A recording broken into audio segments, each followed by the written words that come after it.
প্রিয় দেশবাসী, আসসালামু আলাইকুম। কর্মসংস্থান সৃষ্টি করতে হবে, জনগণের নিরাপত্তা নিশ্চিত করতে হবে, ঐক্য বজায় রাখতে হবে। আসুন আমরা সবাই মিলে শহীদ জিয়ার স্বপ্নকে বাস্তবায়িত করি কোটি মানুষের নতুন বাংলাদেশের নির্মাণের স্বপ্নকে। ৭৯ বছর ধরে লেখা একটা মহাকাব্য, পাতায় পাতায় যার অবিরত সংগ্রামের গল্প। কখনো গৃহিণী, কখনো মমতাময়ী মা, উত্তাল রাজপথে আপোষহীন সংগ্রামী, কখনো বা কোটি মানুষের দায়িত্ব কাঁধে নেয়া একজন প্রধানমন্ত্রী। কষ্ট, আক্ষেপ, ষড়যন্ত্র সবকিছুর মিশেলে লেখা রাজনীতির সেই অমর কাব্যের নাম খালেদা জিয়া। এই দেশ ছিল তার মা, এদেশের মানুষ তার আপনজন, বাংলার মাটি তার একমাত্র ঠিকানা। সেই মাটিতেই চিরনিদ্রায় শায়িত, পেছনে পড়ে রইল রাজনীতির বর্ণাঢ্য এক মহাকাল। খবরটা অবধারিতই ছিল। মঙ্গলবারের ভোর এলো সেই দুঃসংবাদ নিয়ে, যে ভোরে আর চোখ মেললেন না খালেদা জিয়া। মৃত্যুর কাছে হার মানলেন আজীবন সংগ্রামী মানুষটি। মুহূর্তেই যেন থমকে গেল সব। শহর থেকে গ্রাম, পথপ্রান্তর, হিমশীতল বাতাসে ভেসে বেড়ালো একটা মৃত্যুর খবর। খালেদা জিয়ার নেই। রাজনীতির মানুষ ছিলেন খালেদা জিয়া। ছিল মতের ভিন্নতা, স্বার্থের দ্বন্দ্ব, চেনা অচেনা কত শত প্রতিপক্ষ। কিন্তু অন্তিম যাত্রায় সবাইকে এক মোহনায় নিয়ে এলেন এই মহিয়সী নারী। শত্রু মিত্র সবাই আজ শোকাতুর। ছেলে মেয়ের নিয়ে জিয়া রহমানের জানাজা গেছে। আজকে আমি একা আসছি, আমার ছেলে মেয়েরা বাইরে, ওনার বাড়ি আমার বাড়ি এক জায়গায়।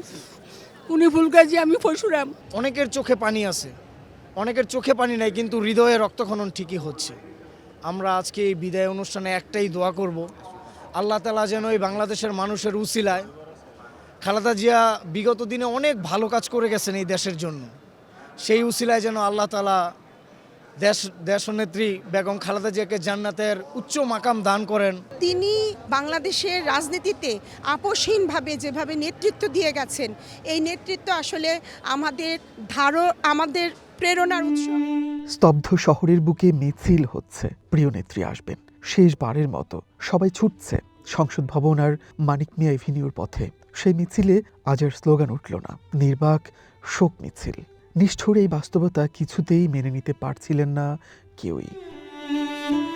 দেশের জন্য স্বামীকে হারিয়েছেন, রাজনীতির জন্য ছোট ছেলেকে, মিথ্যা মামলায় জেল খেটেছেন, একাকী কাটিয়েছেন জীবনের লম্বা সময়। তবুও দেশের জন্য, গণতন্ত্রের জন্য, মানুষের জন্য লড়াই করে গেছেন একজন খালেদা জিয়া, যাকে আসলে দেখে আমরা যুব সমাজ দীর্ঘ 17 বছর, যার ডাকে আমরা মামলা, হামলা, গুমের শিকারও আমরা রাজপথে আন্দোলনে সবসময় ঝাঁপিয়ে পড়েছি। আজকে এমন একটা দিনে এসে আমরা দাঁড়িয়েছি, আসলে আমাদের হৃদয়ে রক্তক্ষরণ হচ্ছে। খালেদা শুধু কোনো দলের নয়, আজকে সে সারা বাংলাদেশের মানুষের একটি প্রাণ। খালেদা জিয়ার মতন ধৈর্যশীল, এই জন্য বলছে যে সে কিনা আপোষহীন নেত্রী। যেমনে চালাইছে এমনি চলছে। ওর অনুহারে ওনারে জেলে রাখছে, আল্লাহ বিচার করবো, আল্লাহর কাছে রাখছে। চেয়ারপারসন হিসেবে টানা 41 বছর বিএনপিকে নেতৃত্ব দিয়েছেন খালেদা জিয়া। ছিলেন 3 বারের প্রধানমন্ত্রী। বুকচাপা কষ্ট নিয়ে সেই মানুষটিকে বিদায় জানালো বাংলাদেশ। তবে আগুন ঝরা ইতিহাসের কেন্দ্রবিন্দু হিসেবে গণতান্ত্রিক আন্দোলনের স্ফুলিঙ্গ হয়ে খালেদা জিয়া বেঁচে থাকবেন যুগ যুগান্তর। ইতিহাসবিদ মহিউদ্দিন আহমেদ তার খালেদা বইতে লিখেছেন, একজনের রাজনীতির সাফল্য প্রধানত নির্ভর করে ওই ব্যক্তি তার চূড়ায় উঠতে পেরেছেন কিনা। খালেদার শুরুটাই হয়েছে নেতৃত্বের শীর্ষে থেকে। ক্ষমতার কাঠামোর চূড়ায় তিনি পৌঁছেছেন প্রধানমন্ত্রী হিসেবে। এটা তার গুণ বলা যেতে পারে। রূপ আর গুণের এই রাজজটক রূপকথায় থাকলেও পৃথিবীতে খুব কমই আছে। বিদায় খালেদা জিয়া, বিদায় দেশনেত্রী। মনির মিল্লাত, ওয়ান নিউজ, ঢাকা।